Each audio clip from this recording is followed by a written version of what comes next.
Եղբայրներ եւ քույրեր, Տեր Հիսուսն ասաց. Սիրեցեք իրար այնպես, ինչպես ես ձեզ սիրեցի։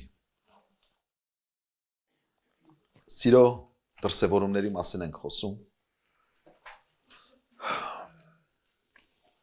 Սերը Աստվածաշնչի գլխավոր պատգամն է։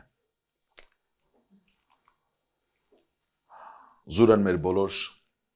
ջանքերը, մեր բոլոր կրոնական ծեսերը, մեր կրոնասիրությունը, եթե մեր շարժառիթը սերը չէ։ Սերը գագաթնակետն է կատարելության։ Եթե չկա սեր, պարապ է մեր պաշտամունքը, անիմաստ է մեր պաշտամունքը։ Որովհետև սերը Աստծո բնույթն է, Աստծո էությունն է սերը։ Եվ Աստծո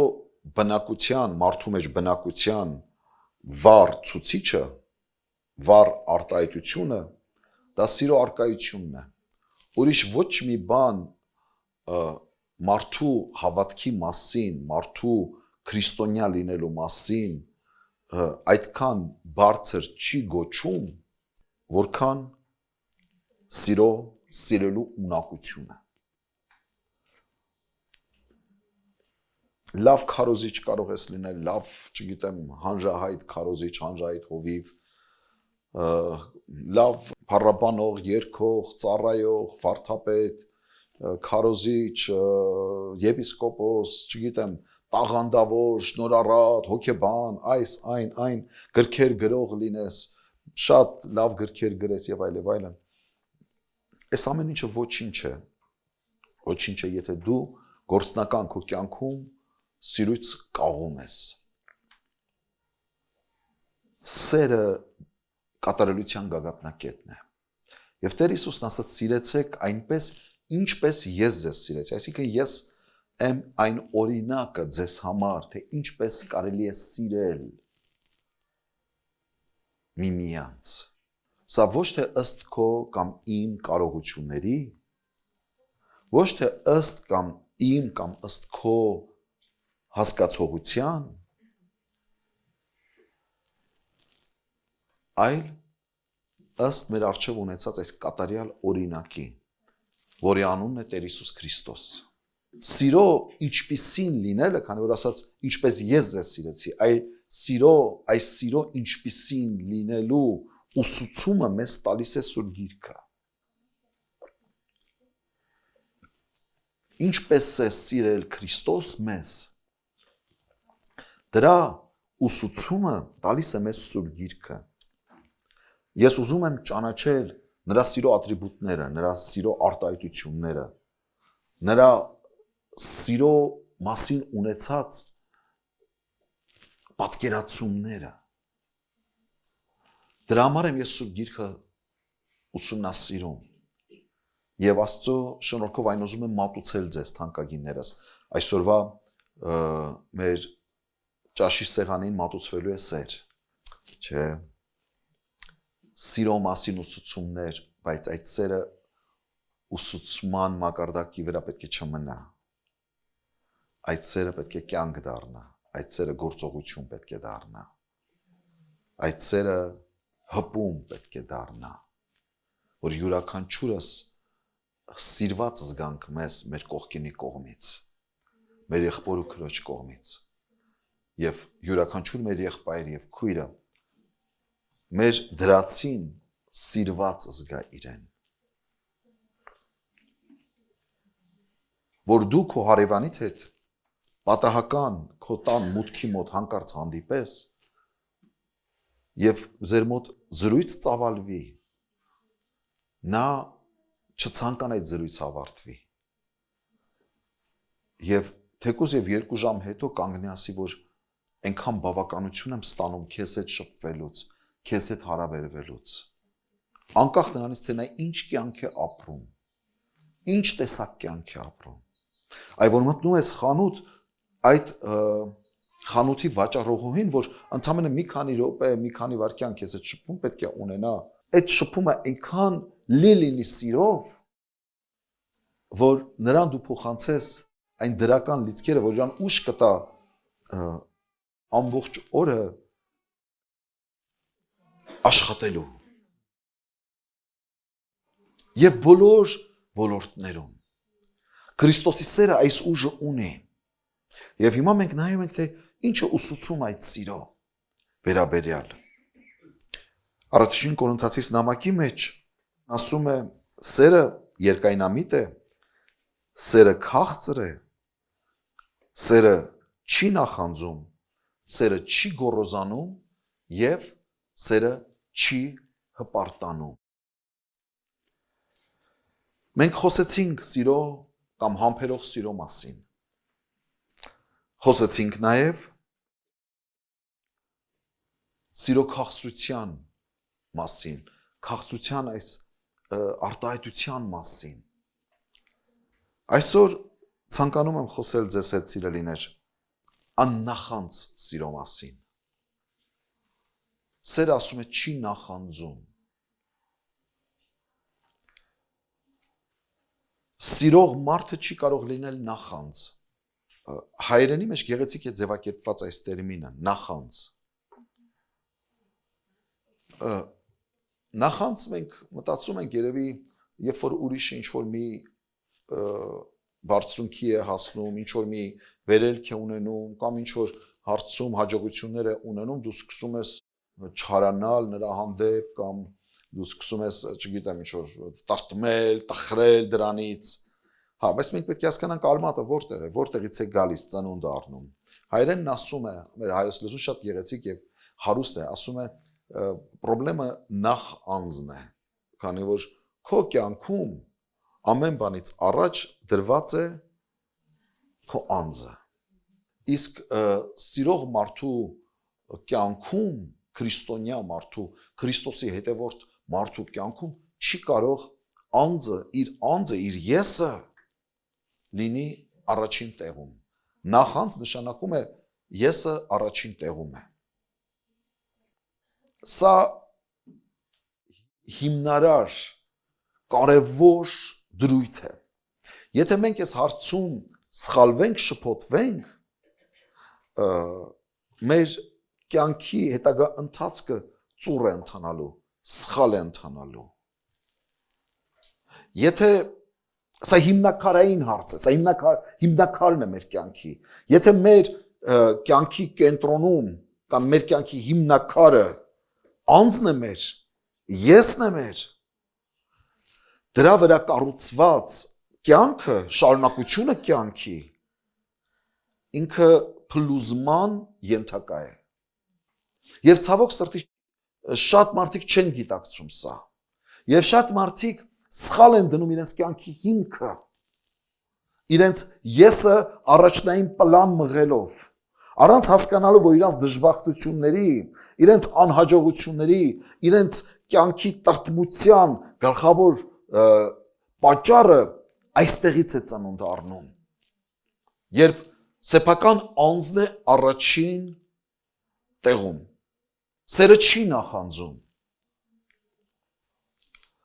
Սիրող մարդու համար չի կարող իր անձը, իր եսը կյանքի կենտրոնում լինել։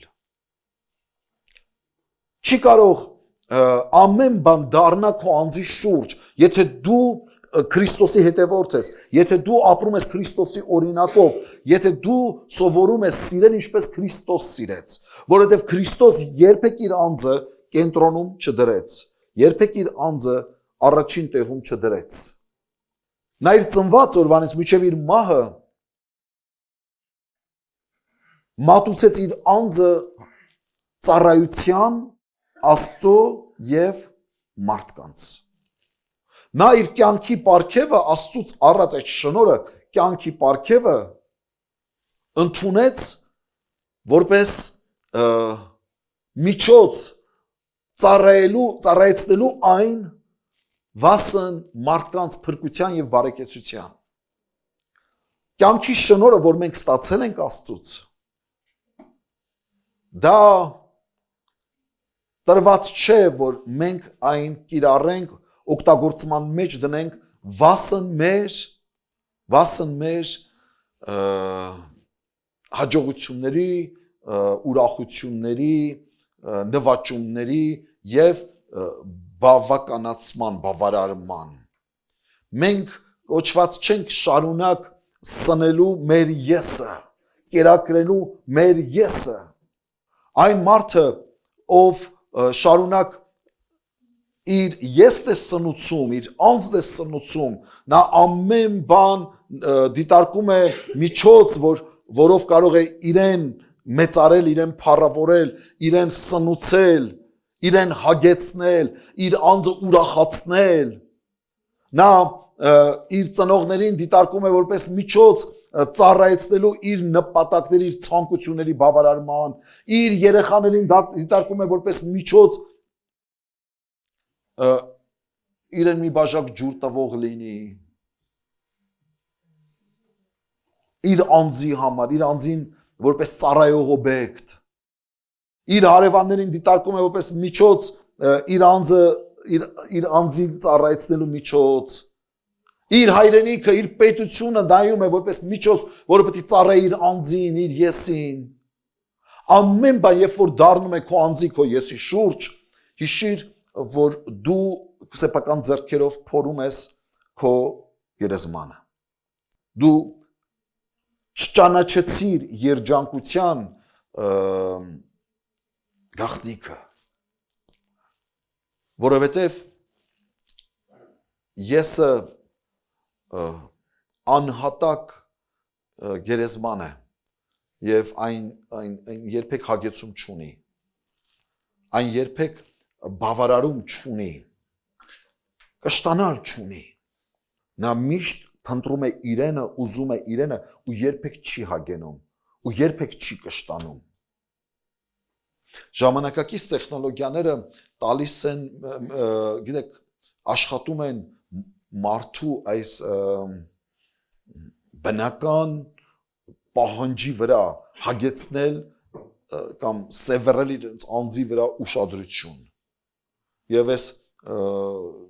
սոցիալական կայքերը եւ այլն մեծամասնությամբ իրենք աշխատում են մարդու այս հոգեբանական պետքի պահանջի վրա եւ այստեղ են որ իրանք նյութական շահույթ են ունենում քեզ տալով մի հատ դաշտ ուր դու կարող ես որ սեփական եսը շարունակ սնել բավարարել քո անձի շուրջ դարձնել ուշադրությունը բայց մենք երբեք հաշվի չենք առնում որ կյանքում գալիս է ինչ-որ մի էտապ որ որոշ փոփոխություններից հետո մենք դադարելու ենք, մենք չենք ունենալու այդ հնարավորությունը եւ պետք եղած ուշադրությունը չենք ստանալու ու մենք հայտնվել ենք խորը դեպրեսիվ վիճակների մեջ։ Այսպես է։ Ինչ է մեզ ուսուցանում Սուրբ Գիրքը։ Հովաննես ավետարանում 12-րդ գլուխ կարդում ենք 24-ից 26 համարներում։ Ճշմարիտ ասում եմ ձեզ, եթե ցորենի հատը հողի մեջ ընկնելով չմեռնի, ինքը մենակ կմնա, բայց եթե մեռնի, շատ արդյունք կբերե։ Նա, որ իր անձը կսիրե, պիտի կորսնցնե այն։ Նա, որ իր անձը այս աշխարհի մեջ կատե, հավիտենական կյանքի համար պիտի պահի այն։ Եթե մեկը ինձ ծառայե, թող իմ ետևես գա ու ես ուր որ եմ իմ ծառասել հոն պիտի լա, եթե մեկը ինձ ծառայե, հայրը պիտի պատվե նրան։ Ուրեմն դու կամ ծառայում ես Աստծուն ծառայելով մարդկանց, կամ ծառայում ես քո անձին։ Երբ որ դու ծառայում ես քո անձին, քո եսին, հայրը չի պատվելու քեզ։ Որովհետև հայրը ունի իր արժեքային համակարգը։ Հայրը գիտի ինչը պատվի եւ ում պատվի։ Հայրը չի պատվում։ Պատվել բառը մեր հայրենով ասենք չի հարգում։ Չի հարգում անձնասեր, եսասեր մարդկանց։ Բայց հայրը պատվում է, հարգում է այն մարդուն, ով իր անձը մատուցում է Աստծուն ծառայելուն։ ծառայելով մարդկանց։ Ես սա շարունակ շեշտում եմ, որովհետև դու չես կարող ծառայել Աստծուն չծառայելով մարդկանց։ Որովհետև Հիսուսն ասեց, ով որ այս ամենափոքրին արեց, ամենաաննշանին արեց, ինձ արեց։ Այսինքն յուրաքանչյուր ծառայություն, որ մատուցվում են ամենաաննշան մեկին, ամենաանկարող մեկին, որը որ չի կարող քեզ փոխհատուցել որևէ մի կերպ, քո արածի դիմաց։ Տեր Հիսուս ընդունում է դա որպես իր անձին ուղղված ծառայություն։ Եվ այսպես ճշմարիտ ասում եմ ձեզ, եթե ցորենի հատը հողի մեջ ընկնելով չմեռնի, ինքը մենակ կմնա, բայց եթե մեռնի, շատ արդյունք կբերի։ Այստեղ մարդու անձը նկատված է որպես սերմ։ Այս սերմը կյանքի սերմ է։ Երբ որ այս սերմը հողի մեջ ես թաղում, այն ծիլ է տալիս և բազմապատկվում է, տասնապատկվում է և շատ պտուղ է բերում։ Երբ որ այս սերմը հողի մեջ չի թաղվում, այն պատվավոր մի տեղ է դրվում կյանքում, բարձր մի տեղ է դրվում, իրանից ոչինչ չի ներկայացնում, չէ՞։ Մեբել, ինքը ոչինչ իրանից չի ներկայացնում։ Դու ինչքան ուզում ես գովերքիր այն, մեծարիր այն, պատվիր այն, ոսկեզօծիր այն, չգիտեմ, շուրթերը մի քիչ մեծացրա, համապատասխան միջամտությունների դիմիր, ավելի տեսք տալու նրան, միևնույն է, նա ոչինչ է, նա ոչինչ չի կարող անել, ոչ մի բանի պիտանի չէ, մենակ է նա։ Բայց երբ որ սերմը մեռնում է հողի մեջ, թաղվում է հողի մեջ, այն պտուղ է տալիս։ Մեզ Աստված ուղարկել է աշխարհ որպես մի սերմնահատիկ, որը զարմանալիորեն այդ փոքրիկ, այս մարմինը իր մեջ տիեզերական ուժ է պարունակում, այն իր մեջ հզոր պոտենցիալ ունի, այդ փոքրիկ սերմը, որից ծնվում է մարդ արարածը, իր մեջ գերհզոր պոտենցիալ ունի։ Աշխարհի բոլոր նվաճումները տեղի են ունեցել նվիրյալների շնորհիվ։ Երբ որ մարդիկ իրենց կյանքը ուրացած, իրենց հաճույքները ուրացած, իրենց անձերը նվիրել են ինչ որ մի առաքելության։ Չէ՞, եկեք այս կողմից դիտարկենք հարցը։ Տիեզերական նվաճումները։ Սրանք իշտորիվ են մարդկանց են, որոնք որ իրենց անձի հաճույքների համար չեն ապրել, իրենց կարող անդեղ ինչ որ եսի գործոն կա, էդի մի կողմ դնենք հլա, հա, ես հոգևոր կողմը չեմ ուզում նայել, ես նայում եմ մարդ, երբ որ գիտակցում է իր կյանքի առաքելությունը եւ իր անձը նվիրաբերում է ինչ որ մի կարևոր գործի, չէ՞։ Ուրեմն այս նվիրյալների շնորհիվ է, որ մենք գիտության ոլորտում նվաճումներ ենք ունեցել։ Տիեզերք ենք նվաճում։ Իշտորիվ այս նվիրյալների բժշկության ոլորտում, չէ՞ սրանք մարդիկ են, որոնք որ օր ու գիշեր ճգնել են, փորձեր են արել, հաշվարկներ են արել, տասնամյակներ են նվիրել այս գործին, որպեսզի մի դեղահապ կարողանան հայտնաբերել ու այդ դեղահաբի միջոցով հազարավոր մարդիկ աշխարհիս վրա, 100,000-ավոր մարդկանց կյանքեր են փրկվել։ Իշտորիվ այս ճգնավորների, որովհետև ճգնավորներ կան աղոթքի մեջ, ճգնավորներ կան գիտության մեջ, ճգնավորներ կան քաղաքականության մեջ։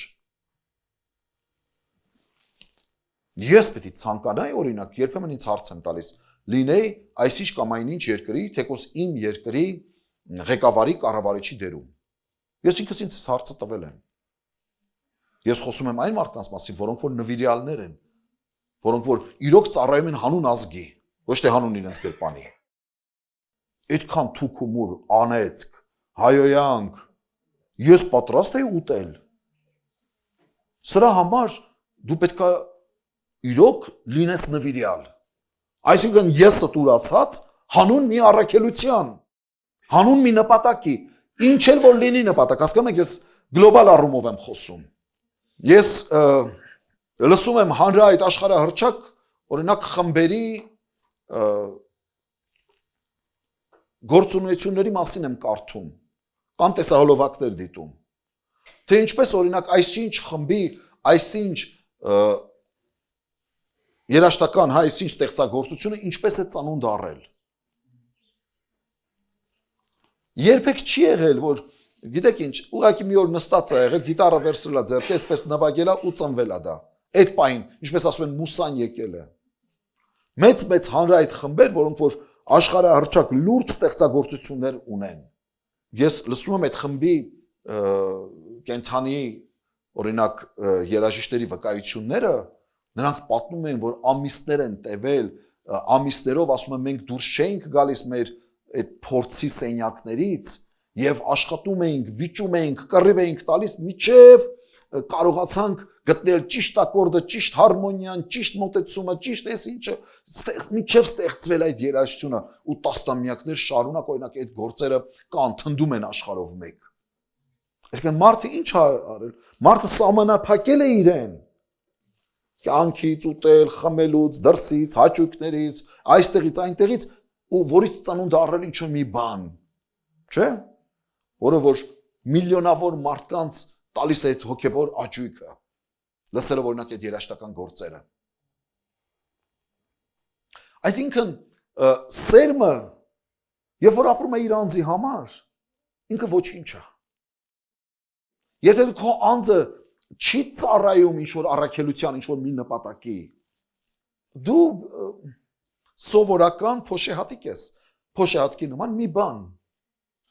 Երբ որ դու քո անձը ցուցադրության ես հանում, որ ընդամենը արժանանաս մարդկանց լայքերի, մարդկանց ծափահարությունների, դու չես ստեղծում մնայում ոչ մի արժեք։ Դու մղեղի պես, փոշի պես մի պահ երևալու ես եւ հետո գնալու ես։ Եթե քո ապրած կյանքը հետք չի թողնում ուրիշների կյանքի վրա, եթե չկան մարդիկ քո շուրջ, ընդհանրապես մարդիկ չկան, որոնք որ ազդված են քեզանով, քո գոյությունը որպես սերմնահատիկ ոչ մի բանի պիտանի չի։ Ոչ մի բանի, որքան էլ դու թմբկահարես քո գոյության մասին, միևնույն է այն ոչինչի պիտանի չէ։ Դրա համար սերմը պետք է հողի մեջ մեռնի, թաղվի, այն իր անձի համար չպետք է ապրի, իր եսի համար չպետք է ապրի, աշխարհը չպետք է դարձնի իր շուրջը, այլ պետք է մտածի, թե ինչպես ես կորցնեմ իմը, իշա բոլորի։ Այս ժամանակ արժևորվում է քո գոյությունն ես աշխարհի վրա, որովհետև դու դառնում ես պտղաբեր, մեկի տեղ 30, մեկի տեղ 60, մեկի տեղ 100, դառնում ես պտղաբեր, դու քո մեջ այդ գոյություն ունեցող պոտենցիալը, որ ի սկզբանե Աստված դրել էր մեջը, սկսում է ծիլ տալ,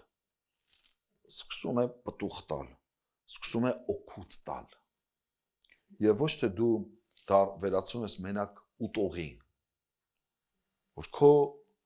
գոյությունը միայն ծառայում է ուտելու համար, խմելու համար, հաճույքներ վայելելու համար, այսինքն դեպի ինձ, նախ անձ, նախ անձս,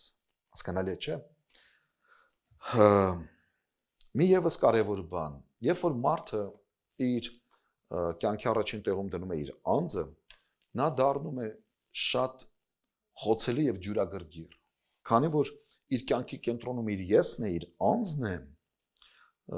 յուրաքանչյուր իրողություն, որ կա իր շուրջը, նա դիտարկում է որպես իր դեմ ուղված կամ իր համար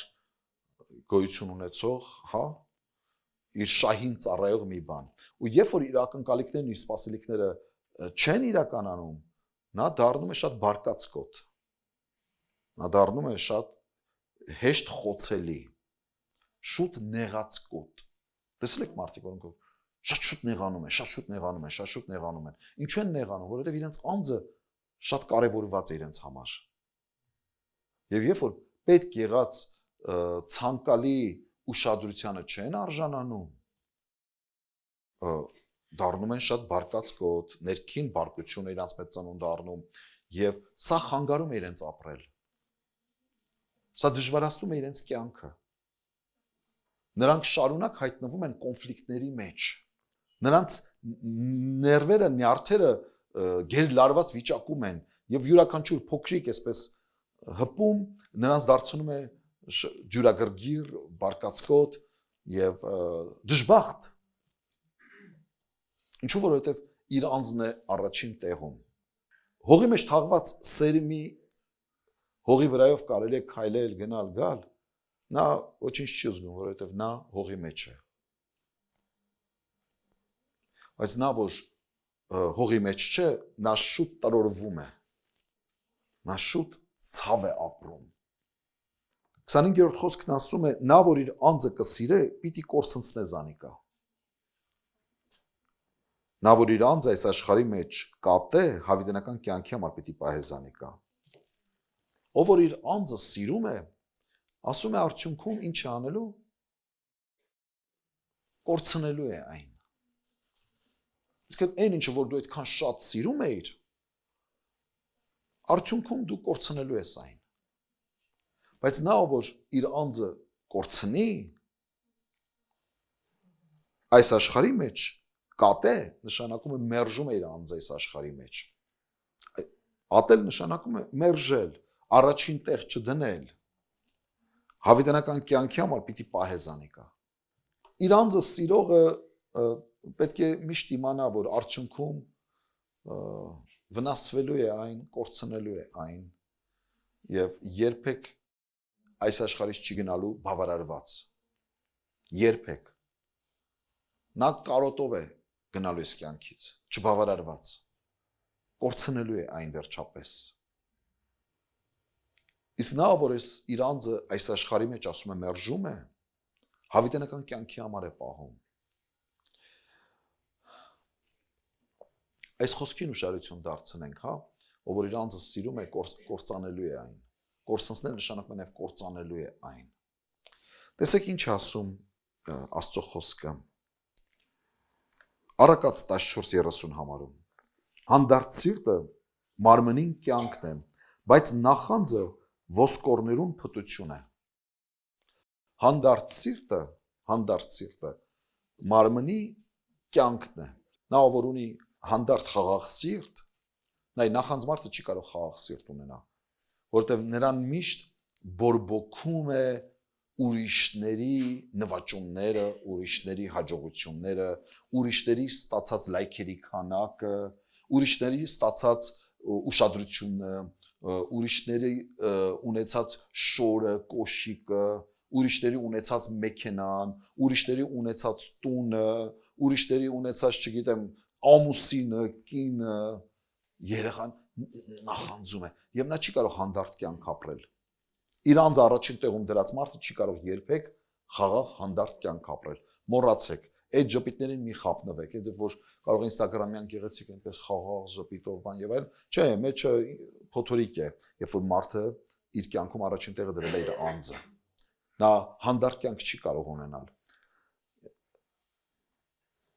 Բայց նախանձ ասում է ոսկորներուն փտություն է։ Ոսկորներին փտությունը ասում է նշանակում է, որ նրա ներաշխարը փտած է, նրա ներաշխարը միշտ ցավի մեջ է։ Ոսկորներին փտություն է։ Այսինքն նա ուտում է, նախանձը ուտում է մարդու ներսը։ Նախանձ մարդը դիմացինին չի կարող շատ մեծ վնաս հասցնել։ Ամենամեծ վնասը որ նախանձ մարդը կարող է հասցնել, դա ինքն իրեն է։ Որովհետև այդ հոգեվիճակը իրեն է ուտում ներսից։ Ոսկորներին փտությունը նշանակում է ներսդ քեզ ուտելու է, նախանձը ուտելու է ներսդ։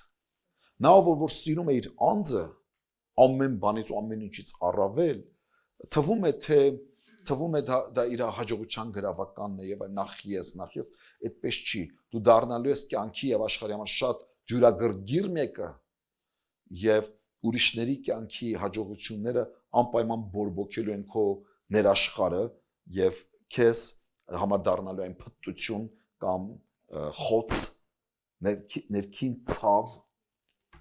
ու դու միշտ լինելու ես մրցավազքի մեջ, մրցակցության մեջ։ Մեկը նոր պայուսակ գնեց, տեղը չես գտնելու, ուզենալու ես նույն պայուսակից դու էլ ունենաս։ Մեկը վերջին մոդելի iPhone գնեց, տեղը չես գտնելու, ուզենալու ես դու էլ գնես ու վայն եկել տարելա քո ամուսնուն։ Որտեվ նա պետք է ամբողջ օրը աշխատի վազի հասցնելու համար քո ուրեմն պահանջները բավարարի։ Ու այս միամիտ տղաներն են խաբվելով այդ արտաքին ինչ որ շպարին, մարին, գեղեցկության եւ այլն, ուտում են հավերի համար նախատեսված այդ կուտը եւ ընկնում են ծուղակը, ամբողջ կյանքը ծառայեցնելով մեկ անձնավորության պահանջները բավարարելու։ Նա ոչ թե քո անձն է սիրում, այլ նա սիրում է իր անձը քո մեքենայի մեջ։ Նա սիրում է քո անձը ունենալով քո գրպանի պարունակությունը։ Նա սիրում է իր անձը քո ստատուսի բաժնեկիցը լինելով։ Եվ երբ որ չհասցրեցիր բավարարել ներքին պահանջները, հայտնվելու է շատ ծանր վիճակում։ Շատ ընտանիքներ քանդվում են այս պատճառով, որովհետև իր անկերուհին ունի iPhone 17 վերջին մոդելը, իսկ իրենը դեռ 16 է։ Նա, ով որ իր անձի համար չի ապրում, թանկագիններս, իր նախանձ չի, իր ես առաջին տեղում չի, նա ազատ մարդ է։ Եվ այս ազատությունը տալիս է նրան երջանկության զգացում, որովհետև նա կախված չէ որևէ մեկ նյութական ունեցվածքի հետ կապված չէ նրա ներքին հանդարտությունը, որևէ մեկի ունեցածը կամ չունեցածը չի կարող ազդել իր ներքին խաղաղության վրա, նրան չի զարմացնում կամ չի գրգռում հարևանի առած մեքենան կամ նրա ձեռք բերած գարաժը կամ նրա նորոգված տունը, նա ինքնաբավ անձնավորություն է, որովհետև նա ունի առաքելություն եւ իր կյանքը ինքը գիտի ում համար եւ ինչի համար է ծառայում։ Եվ իր հոգեկան բավականությունը նա ստանում է ուրիշների աշխարհի կյանքի մեջ բերելով իր ներդրումը։ Նա ստեղծարար է։ Նա ծաղկեցնում է իր շուրջ բոլորը։ Նա ոչ թե սնում է իր անձը, այլ նա սնում է իր շուրջ բոլորը եւ նա ստեղծում է այն դրախտը, որի մեջ ինքը ապրում է։ Հասկանում եք միտքս։ Նա երբ որ հայտնվում է մի անապատային իրավիճակում, նա ունի պետք եղած ռեսուրսը, իր ներքին ռեսուրսը ծաղկեցնելու այդ անապատը։ Բայց նա, ով որ իր անձի համար է ապրում, նա ատում է շուրջ բոլորը, որովհետև այնտեղ չկա իր ուզածը։ Եվ նա չի ծաղկեցնում, ընդհակառակ այն եղած վերջինն էլ քաղում է իր անձի համար։ Հասկանալի է միտքը։ Եվս մեկ համար, Հոբ 5-րդ գլուխ 2-րդ համար։ Ստույգ է, որ բարկությունը հիմարը կսպանե ու նախանձը անմիտը կմերցնե։ Ստույգ է, այսինքն հաստատ է, 100%-անոց փաստ է, որ բարկությունը ում է սպանում, հիմարը սպանում է։ Բարկությունը հիմարը սպանում է ու նախանձը անմիտը մերցնում է։ Բարկությունը ծնունդն է նախանձի, որ եսը է առաջին տեղում։ Եվ բարկությունը սպանում է նախ քեզ։ Չկա ավելի վտանգավոր կամ ավելի մեծ թշնամանք քո անձի դեմ ուղված, քան քո սեփական բարկությունը։ Համար Աստծո խոսքը մեզ հորդորում է, ասում է, ձեր բարկության վրա արևը թող մայր չմտնի, որովհետև ինչքան ժամանակ կենթանի է քո բարկությունը, ինչքան ժամանակ այն ողջ է, այնքան դու ենթարկվելու ես գնալու ես դեպի ինքնասպանություն, այսինքն դու խոշտանգելու ես քեզ, դրա համար վարկյան շուտ ազատվիր բարկությունից։ Բարկությունը շատ վտանգավոր զգացողություն է եւ այն ինքնասպանություն է, այն կործանելու է քեզ, այն ուտում է քեզ ներսից։ Դրա համար, որպեսզի այդ զգացողությունը չպատի քո հոգին, պետք է ազատագրվես նախանձից, անձդ պետք է թաղվի եւ Քրիստոս կառավարի կյանքդ, Քրիստոս լինի կյանքիդ կենտրոնում։ Այլապես ասում է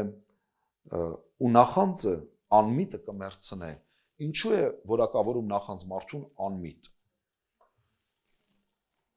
Կարծես թե նա իմաստուն է, նա ամեն բան ծառայեցնում իր անձի համար, չէ, սա հիմարություն է համարում Աստված, որովհետև նախանձը դա դանդաղ գործող ռումբ է դրված սրտիդ մեջ, ներսը դա դրված, դա արտաքին մի բան չէ, որ վրայից գցես, ազատագրվես դրանից, դա ուր որ գնաս հետը տանելու ես, դու գիշերը որ քնես, էլի հանգիստ չես լինելու, նա թույլ չի տալու, որ դու հանգիստ քնես, նա ուտելու է քեզ ներսից, և այն պայթելու է ներսումդ և քանդելու է քո ներաշխարը։ Դրա համար ձերբազատվելը պետք այս չար զգացողությունից, այս նախանձից պետք է ձերբազատվել, երբ որ տեսնում ես եսդ գլուխ է բարձրացնում, հիշիր, որ քո թշնամին գլուխ բարձրացեց, քո թշնամին արթնացավ։ Նա, որ սկսում է գովեստի խոսքեր ուղղել քո եսին, ընդունիր այն որպես վտանգավոր մի գործողություն, հարձակում քո անձի վրա։ Դրա համար փակիր այն դռները, որոնք որ քեզ քո եսդ գովում են։ Սա շատ զգուշավոր պետք է լինենք։ Դրա համար վարկյան առաջ փառք Աստծուն տուր։ Եթե որևէ մի լավ բան, եթե որևէ մի դրական բան կա, Պողոսն ասում է, ինչ լավ բան կա, իմ մեջ ասում է դա Տիրոջից է, Աստծուց է, Աստծո շնորհքն է։ Ոչ թե ինձնից է։ Դրա համար նա ամեն կերպ խուսափում է գովեստի գովասանքի խոսքեր իր անձին ուղված, իր եսին ուղված։ Միշտ հիշեք, մեր մեղավոր բնույթը, մեր մեղավոր տեսակին հաճո է լսել գովասանքի խոսքեր մեր անձին ուղված։ Միշտ հաճո է, միշտ հաճելի է։ Այս հաճույքը մեզ կամաց տանում է դեպի խորտակման, դեպի վտանգավոր տեղ է տանում։ Դրա համար ամեն բանի փառքն Աստծուն։ Ինչ նվաճում ունենաս, այս կյանքում ինչ բարձրունքի հասնես, ինչ ճանաչման որ հասնես թանկագին քույրս եղբայրս, դա անխուսափելի է, եթե դու գնում ես ծառայում ես մարդկանց, անպայման գովեստի խոսքեր են ուղղվելու անձիդ, մարդիկ չեն գիտակցելու եւ անկեղծ կարող են ուղղակի գովեստի խոսքեր ուղղել Աստծուն։ Միշտ փառքը Տիրոջ ուղղիր, ոչ միայն խոսքով, այլ նաեւ ներքուստ այն անձիդ մի ուղղիր։ Հիշիր, որ ինչ որ եմ, Տիրոջը շնորհքով եմ։ Երբ որ դու գիտակցում ես, որ ինչ որ ես Տիրոջը շնորհքով ես, հասկանում ես, թե ում է ուղղված փառքը։ Հիմա այսպեսի մի օրինակ բերեմ, ենթադրենք ինչ որ եղբայրս ծանր դրության մեջ է, նեղության մեջ է, այս մի եղբայրս էլ դրա մասին իմանալով խոնարհաբար ուզում է եղբորը օգնած լինի, բայց չի ցանկանում, որ եղբայրը իմանա, որ ինքն է այդ օգնությունը ցուցաբերողը։ Եվ մոտենում է ինձ, ասում է Գարիկ եղբայր, դու հովիվ ես, հա, ես կուզենամ, որ այս գումարը փոխանցես այս ինչ եղբորը, հա, եւ չեմ ուզենա, որ ինքը իմանա, որ ես եմ այդ տվողը։ Գիտեք, sense դեպքեր լինում են։ Առաջ ավատացյանները sense էին վարվում։ Ուրեմն հիմա ես որպես հովիվ ինձ է վստահված այդ գործը անելը, ես մոտենում եմ եղբորս, ասում եմ եղբայրս, ընդունիր ես գումարը քեզ որպես օրհնություն։ Երբ որ եղբայրը ասում է, չէ, չեմ ուզում, Գարիկ եղբայր, մի արա տես բան, ես սկսեմ այստեղ մի քիչ այսպես խաղեր տալ, ասեմ, վայ չէ, ախպեր ջան, էսի վերցրա, չէ, էսի քոննա, չէ, էսի անպայման պետք է վերցնես եւ այլն։ Ու կարծես անուղակի կերպով ես ցույց տամ, որ գիտես ինչ, այդ փողը ես եմ տալիս։ Ու այս մարդը վայ շնորհակալ եմ եղբայրս, Աստված օրհնի քեզ, ես ինչ լավ եղբայր ես դու, բան դեր չէ, ոչինչ լավ ախպեր ջան, հիմա լավա փառք Աստծո, որ ամեն մեկիս հետ է լինում։ Իսկ ինչ եմ անում, ես սկսում եմ ուրիշի տված օրհնությունը, այդտեղ մեջտեղը ես փառքի շրանքներ սկսեմ ուղղել իմ սեփական անձին։ Եվ այստեղ վաստակում եմ եղբոր մոտ հեղինակություն։ Հա, իմ անձին ուղղված ուշադրություն, իմ եսն եմ բարձրացնում։ Պատկերացրեք ինչ տգեղ, անհաճո եւ ցածր վարքագիծ է սա, ճիշտ է թե ոչ։ Չէ՞։ Հա, հիմա մարդը ասել է մի ասա ես եմ։ Բայց եսը չպետք է օգտվեմ դրանից ու դա անես ցույց տամ, որ յանի դա ես եմ։ Հասկանում եք, չէ՞ միտքս։ Ես պետք է շեշտադրեմ, ասեմ, որ էսի տիրոջից պետք է ընդունեմ, սա իմը չի, ես չեմ տալիս այս փողը քեզ, սա իմ գրպանից չի, սա է ազնիվ մոտեցումը։ Հիմա որևէ մի լավ բան, որ անում ես այս կյանքում, հիշի, որ ողջ բարոյած աղբյուրը ով է, Աստված Տերն է, ամեն բան լուսողորից է իջնում։ Ուստի այն բարիքը, որ դու գործում ես այս կյանքում, փառքում պետք է տաս։ Ումից որ առել ես այն, փառքը միայն Տիրոջը պետք է տաս։ Վերջին օրինակը կարճ կարդամ ու վերջացնեմ, սիրելիներս։ Գործք առաքելոցում Ստեփանոս նախավկան հիշատակում է հին մի պատմություն Հովսեփի մասին, Գործք առաքելոց 7-9-10 համարները, Գործք առաքելոց 7-9-10, լսեք, և նահապետները Հովսեփին նախանձելով Եգիպտոս տարվելու ծախեցին, բայց Աստված նրա հետ էր, ու փրկեց Զանիկա իր բոլոր նեղություններից, անոր շնորհք իմաստություն տվավ Եգիպտոսի փարավոն թագավորին առջև, անալ Զանիկա իշխան դրավ Եգիպտոսին ու իր բոլոր տանը վրա։ Նայեք, մեր նահապետները Հակոբի 11 որդիների մասին է խոսում։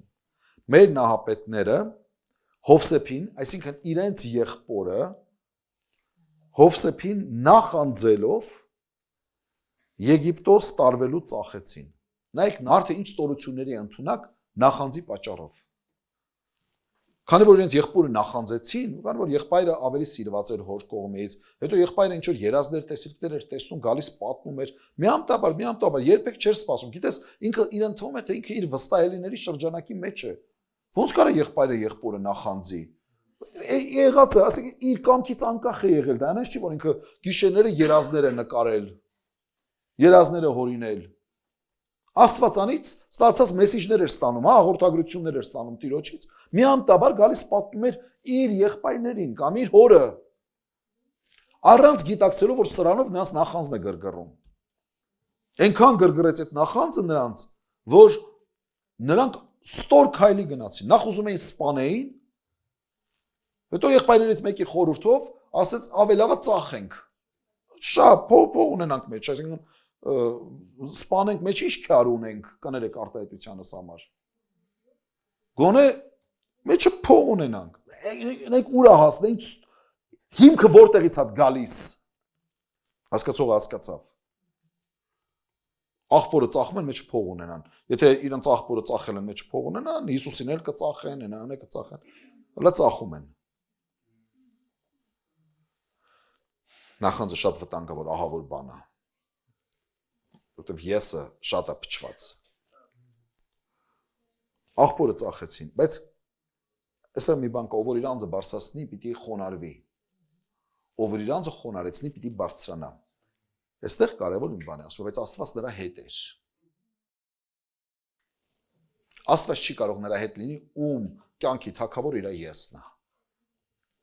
Մի գայի վրա երկու թագավոր նստում է։ Չէ, չի լինի։ Կամ քո եսն է կյանքիդ արքան, կամ եսդ հողի մեջ թաղում ես, Քրիստոսն է թագավորում կյանքիդ։ Այստեղ եսին մեռած Հովսեփը ծախվեց։ Հողի մեջ թաղվեց, բայց Աստված իր հետ էր։ Աստված երբ որ սրտումը տա, հողի մեջ թաղվածելը ես էլի հարություն ես առնելու։ Եվ Աստված կենթանացրեց Հովսեփին ու պատիվ տվեց, բարձրացրեց։ Եգիպտոսի փարավոնի մոտ շնորհ գտնել տվեց ու մարդը դարձավ երկրի այսպես ժամանակակից լեզվով ասած վարչապետ։ Փարավոն, հետո գործերի կառավարիչ երկրի։ Դες ոնց բարձրացրեց։ Իսկ նախանձով ապրող մարդիկ խոնարհվեցին, որ մի օր եկան Հովսեփի ոտերի մոտ։ Այդպես է գործում Աստված։ Աստված խոնարհներին շնորհք է տալիս, իսկ հպարտներին հակառակ կենում։ Տերը օրհնեմ ես, որ մեր անձը խոնարհեցնենք Տիրոջը առաջ եւ սիրով ապրենք։ Ոչ թե սիրենք մեր անձը, այլ սիրենք Աստված եւ սիրենք մեկս մյուսի իր փառքի համար։ Ամեն։ Ոտքի կանենք եւ աղոթ կանենք։ Քաղցր ու բարի մեր երկնավոր Հայր, սրտանց քեզ փառք ենք տալիս քո խոսքի ուսուցումների համար, փառք քեզ խոսքիդ օրինակների համար, որ դու մեզ դաստիարակում ես եւ ցանկանում ես Քրիստոսանման լինել, ցանկանում ես, որ մենք մեր Տիրոջից սովորենք, թե ինչպես սիրենք, ոչ թե մեր անձի շահը փնտրելով, մեր կողքիններին շահագործելով, այլ մեր անձը ծառայեցնելով մեր կողքիններին, մեր դիմացիներին, ծառայելով այդպիսով քեզ Տեր, ու դու կողմնակից ես, ու դու հաճոյանում ես, երբ որ տեսնում ես քո զավակները ապրում են այսպես, որովհետև նա ով իր անձը բարձրացնում է, պիտի խոնարհվի եւ ով որ իր անձը խոնարհեցնում է, դու ես երաշխավորը նրա բարձրանալու։ Օրհնյալ ես դու մեր Տեր։ Այս հոգեվոր դասերը մեզ սովորեցրու, որ մեր կյանքը նվիրաբերենք քեզ, նվիրաբերելով մեր շուրջիններին։ Պահիր ու պահպանիր, իմաստություն շնորհիր Տեր, մեր երկրին, մեր ժողովրդին, մեր ազգին Տեր, մեր պետությանը, Տեր Աստված, պահապան եղիր, պաշտպան եղիր Տեր, գեր, հզոր այսօր պետություններ դեմ են ելել մեր ժողովրդին։ Աղաչում եմ, որ դու մեր թիկունքին կանգնիր, ընդունիր մեր սաղմոսերկությունը, ընդունիր մեր փառաբանությունը, ընդունիր մեր խոնարհումն ու զղջումն ու ապաշխարությունը եւ զորավիք եղիր մեզ Տեր։ Անվանդ փառքի համար Տեր Հիսուս։ Քո խաղաղությունը շնորհիր հիմա քո ժողովրդին եւ պահիր ու պահպանիր մեր սրտերի թագավոր, որ ամեն բանում փառավորեն քո սուրբ անունը, որին արժան ես դու ընդունելու այժմ եւ միշտ եւ հավիտյանս հավիտենից Հայր, Որդի եւ Սուրբ Հոգի։ Եվ հիմա մեր Տեր Հիսուս Քրիստոսի շնորհքը, Հայր Աստծո սերը եւ Սուրբ Հոգու աղոթակցությունը ձեզ հետ լինի։ Գնացեք Տիրոջ խաղաղությամբ։ Ամեն։